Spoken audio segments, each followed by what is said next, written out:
Now, one of the most major complaints that I ever get is that I don't do enough Virtual Console games. So to those people, here is a 4-video special of all the NES Donkey Kong games. Starting off with the most famous of the group, Donkey Kong. I first played this game on my ColecoVision, and played it again on my NES, and once again now on my Virtual Console. And it's like riding a bike, as I instantly remembered all the tricks that I used playing those games back in the day. The game is about Jumpman. Nice name, guys, although I think I'm the last person to be ragging on someone for having a name describing what they do. Anyways, Jumpman, who everybody knows now as Mario, is being a jerk to Donkey Kong. So Donkey Kong escapes from the zoo, I assume, and kidnaps Jumpman's girlfriend, Pauline. Not Peach. I know that might kind of surprise some of you out there. Mario just seems to attract these kind of girls who tend to get kidnapped a lot. First Pauline and then Peach? Then eventually Daisy. The only girl in his life who hasn't been kidnapped is Rosalina. Maybe Mario should think about staying with her instead. It sure would make his life easier.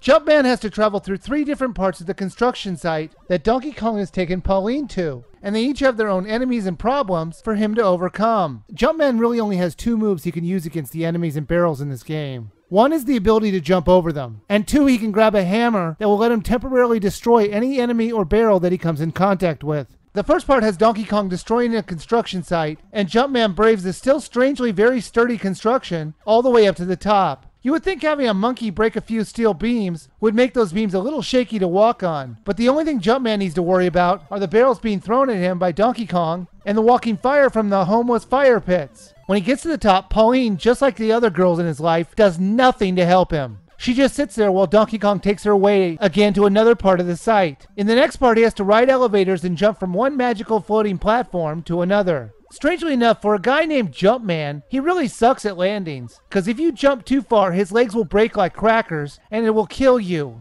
Jumpman can only survive jumps from a very small distance from the ground, so no super jumps in this game. And also, who is throwing all these springs? It's not Donkey Kong, but it would make sense if it was, but he's just sitting there. You know, I wonder if it's the same Joker who put barrels at the top of this structure, laughing in the background, chucking springs at Jumpman because he thinks it's funny.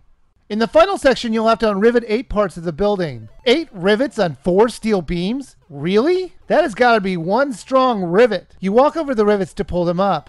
Now come on! All the rivets are gone on this side. There is no way a building can take that kind of load. It should be at least leaning from all the lack of support. Oh, and also, Pauline, how about hopping off that ledge and coming with me? But no, she sits there like an idiot waiting for you to rescue her. After you remove all the rivets, all the beams come crashing down, sending Donkey Kong down with it. And magically a new beam appears and you and Pauline can be reunited, only to have it all repeated again. And that's the entire game. In the arcade there was another level, but the NES didn't have enough memory on the cartridge to have that extra level. Aww. Another thing missing was the height chart, which would show up between rounds to show you how high up in the building you got. Instead they just show you how many times you repeated the game. There is also a 1 to 2 player option with an A and B mode. B is just a harder version of the A mode with faster enemies. Donkey Kong was a very fun brief flashback to my youth. It was really enjoyable for 5 minutes, until I had to redo the whole thing over and over again. Now I'm going to hold off on my final judgment on all the NES Donkey Kong games on its buy or skip status until the very last part of the series. So in the very next installment, we're going to do a little role reversal, as we're going to see Mario as the villain and Donkey Kong's offspring as the hero. Now that's a little freaky. In part 2, when we look at Donkey Kong Jr. for the Virtual Console. See you then.